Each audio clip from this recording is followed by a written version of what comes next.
Fala Fogão, tá começando a primeira edição do Radar Alvinegro nessa terça-feira, 12 de março. Tô aqui pra gente poder trocar uma ideia sobre o mercado da bola, temos atualizações interessantes a esse respeito. Vamos falar também sobre Textor e STJD, todo esse imbróglio aí envolvendo a manipulação de resultados, STJD exigindo a apresentação das provas. E também vamos destacar aqui Jefinho e Luiz Henrique, dois atletas que estão na fase de transição. E será que algum deles tem a chance de ser relacionado diante da equipe do Red Bull Bragantino? Só que antes da gente entrar no mérito de cada questão, te convido, claro, a deixar o seu like, isso é muito importante. O YouTube funciona dessa maneira. Você deixa o like, que é de graça, e o YouTube distribui melhor o conteúdo para mais e mais botafoguenses. Inclusive, por isso, a gente pode seguir crescendo. Se você não for inscrito aqui no canal, inscreva-se, para a gente poder alcançar os 43 mil inscritos. Muito em breve essa marca vai ser batida. Sempre importante destacar a programação do dia. Além desse Radar Alvinegro, primeira edição, a gente vai ter aquele Shorts, que é aquele vídeo curto do YouTube de até 60 segundos, por volta de 11, 11h15 da manhã. Depois, na hora do almoço, live tradicional por volta de 1h05 da tarde e, claro, 18 horas mais um Radar Alvinegro, assim como 22h05, mais uma resenha aqui no Fala Fogão. Então, programação completaça, tudo sobre o Botafogo. Fechou? Dito isso, vamos em frente. Vamos começar falando aqui sobre Jefinho e Luiz Henrique. O Jefinho, ele está na fase de transição. Só que nunca é demais lembrar que a lesão que o Jefinho teve, de grau 2, foi uma lesão meio complexa.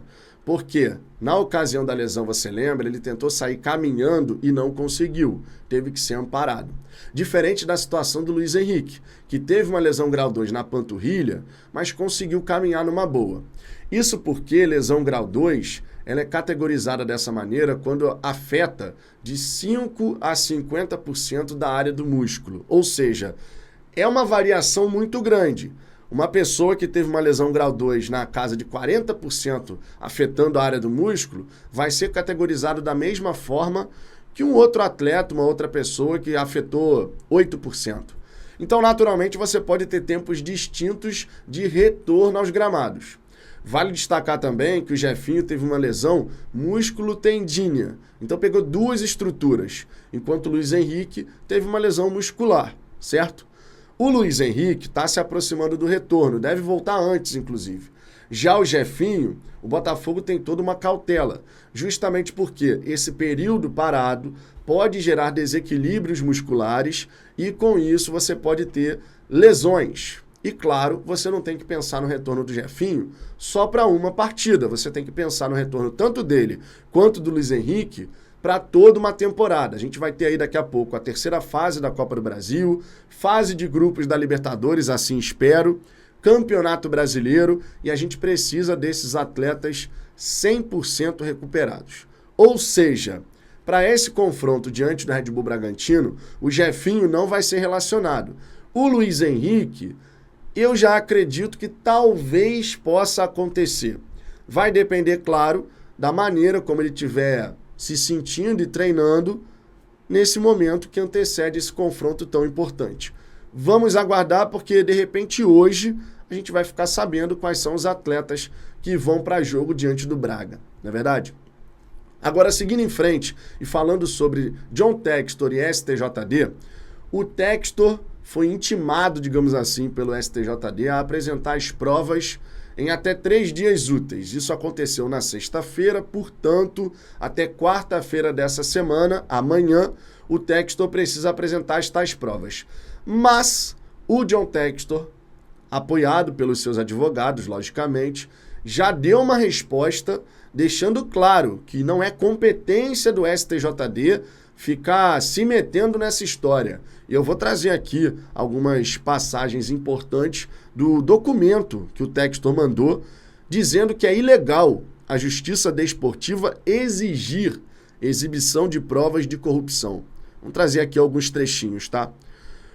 Segundo o GE, tá? Vou trazer aqui segundo o GE.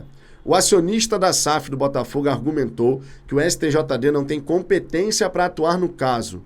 Se o Textor não apresentar tais provas, o STJD pode colocar ali uma suspensão de até 1 ano. E eu acredito que o STJD vai querer retaliar, ainda mais depois dos argumentos usados pelo Textor. Vamos ver como é que vai ficar isso.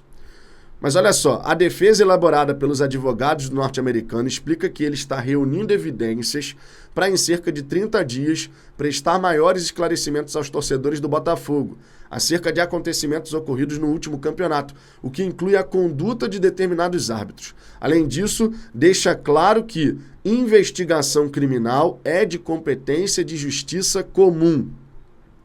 Os advogados alegam que o empresário não formalizou qualquer denúncia até o momento, nem prestou uma declaração oficial em nome da SAF Botafogo. Ele se limitou a, em nome próprio, exercer seu direito fundamental de liberdade de expressão e pensamento. Há o direito de não produzir provas contra si mesmo. Isso é a questão da justiça, né? Então, assim, o Textor não deve apresentar nada ao STJD, tá? Ele vai direto ao Ministério Público do Rio de Janeiro e de Brasília. Isso, inclusive, segundo o próprio Textor, tem provas já nas mãos da polícia e vai ser uma investigação criminal. Não vai ser uma investigação esportiva. E lembrando, quando o Textor foi ao STJD, o inquérito, o processo, ele foi arquivado em menos de 24 horas. Então o STJD mostrou total falta de interesse na questão. E agora tá aí, ó, cantando de galo, tentando, não vai rolar. Então tá bem claro que o Textor vai ignorar essa situação aí com o STJD, vai direto no Ministério Público do Rio de Janeiro, de Brasília, para que seja investigado em sua totalidade e a gente espera com imparcialidade. Esse é um ponto fundamental, que seja investigado. Se é uma pontinha solta, que os juízes, né, quem for investigar o caso e tudo mais, que tem ali, ó, essa questão de você puxa essa pontinha solta para ver se não aparece muita coisa. Foi assim lá no Ministério Público de Goiás, quando eles foram investigando e descobrindo um monte de atleta envolvido com a máfia das apostas, né? Essa organização criminosa que conseguiu aliciar vários jogadores para tomar um cartãozinho aqui, para fazer um pênalti ali. Então é importante investigar. Se existe indício de corrupção no futebol brasileiro, é necessário investigar. Às vezes, uma situação que parece ser, mas é da 4ª divisão, é da 3ª divisão. Irmão, se tem na 4ª divisão, se tem na 3ª divisão, por que não pode ter na Série B e na Série A? Por que não pode ter numa Copa do Brasil? É só parar para pensar, né? Então, o STJD que fique de cara emburrada, porque só vai ter 2 trabalhos, ficar de cara emburrada e desficar. Porque se é criminal, não é na esfera desportiva, certo? Agora, Fogão, trazendo aqui situação de mercado da bola, vamos começar pela chegada do Raul, goleiro que está vindo lá do futebol do Rio Grande do Sul, para defender as cores do Botafogo. Ele chegou ao Rio de Janeiro e deu uma entrevista à Rádio Tupi. Vou trazer aqui 2 declarações do atleta. Abre aspas. É o primeiro clube de Série A na minha carreira. Um time que tem uma torcida grande e fanática. Espero poder representar bem meu nome e o do Botafogo, fazendo a minha parte e buscar títulos para o clube. Estou muito feliz e motivado. O Raul aproveitou para contar um pouquinho mais sobre seu estilo, né? Seu estilo de jogo. Gosto do jogo com os pés, mas a minha principal característica é a frieza. Saber os momentos do jogo que tenho que influenciar ou ser influenciado. Sabendo comunicar bem dentro de campo. E a gente espera, claro, que seja um baita goleiro, que o scout tenha acertado, né?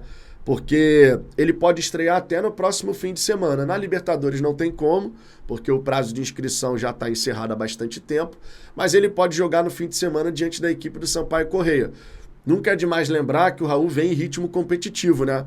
Nessa temporada, inclusive, ele foi campeão da Recopa Gaúcha, diante da equipe do Grêmio. Foi o primeiro título da carreira dele, mas isso porque ele defendeu equipes pequenas do futebol brasileiro. E agora no Botafogo vai ter a chance de disputar titularidade com o Gatito e com o John. Sim, acredito que ele vai disputar titularidade. E que jogue quem estiver melhor. É simples assim. Agora, ó, sobre um outro atleta do Botafogo, o All Sport, ele trouxe uma informação, rapaz, que tá dando o que falar, né? Porque o Danilo Barbosa tá jogando pra caramba, todo mundo sabe disso. E todo mundo sabe também que há um tempo atrás, o Botafogo demonstrou interesse no Mosquito, Gustavo Mosquito do Corinthians, que nessa temporada ficou a maior parte do tempo no banco de reservas, não produziu muito ofensivamente E agora surge a informação, segundo o All Sport, de que Botafogo e Corinthians estariam conversando porque o Corinthians tem interesse no Danilo Barbosa e teria colocado Gustavo Mosquito aí para jogo. De repente, uma troca entre as equipes. Troca essa que não faz o menor sentido. O Botafogo tem para as pontas Jefinho, Luiz Henrique, Savarino, Júnior Santos, o Yarlen, que é da nossa base, tá surgindo. E tipo assim, irmão, o moleque tá surgindo bem. Você prefere o quê? Prefere trazer o Mosquito do que dar oportunidade pro Yarlen, se necessário for? Eu não tenho nem dúvida em relação a isso. Você tem 4 pontas ali para disputar a titularidade. Você tem o Yarlen correndo por fora. 5 jogadores, mais o Emerson Urso, 6 jogadores. Não faz o menor sentido Gustavo Mosquito vir pro Botafogo. Então essa notícia aqui, cara, de que o Danilo Barbosa, de repente, pode ir pro Corinthians, pô, de verdade. Segundo a matéria, o Botafogo trata a situação com cautela e sem avanços concretos. No passado, o clube já teve interesse em Gustavo Mosquito, em 2022 e 2023. Mas a vida passa, né? A vida continua. E nesse momento não faz realmente o menor sentido, até porque o Danilo tá jogando muita bola. É um cara que disputa tranquilamente titularidade e eleva o nível do nosso meio de campo. Não dá nem para ficar pensando muito nessa situação. Não creio que a diretoria do Botafogo vai querer fazer um negócio como esse. Não faz o menor sentido. Seria uma negociação sem pé nem cabeça, no meu ponto de vista. O que você pensa sobre isso, Fogão? Se o Danilo Barbosa sai do Botafogo para a chegada do Gustavo Mosquito. Cara, só de falar já fica esquisito, não é não? Agora, ó, falando sobre o meio de campo, vale destacar Thiago Almada. Não é segredo para ninguém que o John Textor está interessado na contratação do meio argentino, porém a gente sabe que o Thiago Almada tem o desejo de ir direto para o futebol europeu. Só que, ó, vou te falar, o que mais está pegando nesse momento, segundo o GE, é que o Atlanta United ele não está demonstrando muito interesse em negociar o Almada por 20 milhões de dólares, que já é uma bela grana. Segundo a matéria, o Atlanta United pediria 30 milhões de dólares. E aí, meus amigos, aí realmente fica puxado, né? 20 milhões de dólares são cerca de 100 milhões de reais. Uma bela grana, uma bela proposta. Mas 30 milhões, cara, 149 milhões, 150 milhões de reais. É dinheiro pra cacete. Tudo bem, eu não sou contador do Textor. Quem tem que decidir se é muito ou pouco dinheiro é o homem. Agora, é uma diferença significativa de 10 milhões de dólares, né? Não é pouca coisa. Tudo bem que o Almada ele não viria para jogar só pelo Botafogo. Se ele for contratado, ele viria para atuar aqui no futebol sul-americano e depois ir para o futebol europeu. Todo mundo saberia disso de saída. Mas vamos ver, cara. O Textor, quando quer alguma coisa, você sabe que ele vai até o fim, né? Já tá bem claro isso para todo mundo. Então, se ele colocar na cabeça dele que, ó, vale a pena contratar o Almada. Porque, ó, nunca é demais lembrar, tá? O Textor disse, jogadores como Almada, como Luiz Henrique, que foi contratado, daqui a pouco na Europa estão valendo 40 a 60 milhões de dólares. Então, se na cabeça do Textor o Almada vai valorizar dessa maneira, pô, vou comprar por 30, um exemplo, vou comprar por 30, pô, mas daqui a pouco esse garoto tá valendo 50. São coisas que podem passar pela cabeça do Textor. Agora, se ele vai, por conta disso, concretizar uma proposta mesmo assim, ó, tá aqui, 30 milhões de dólares, vamos comprar.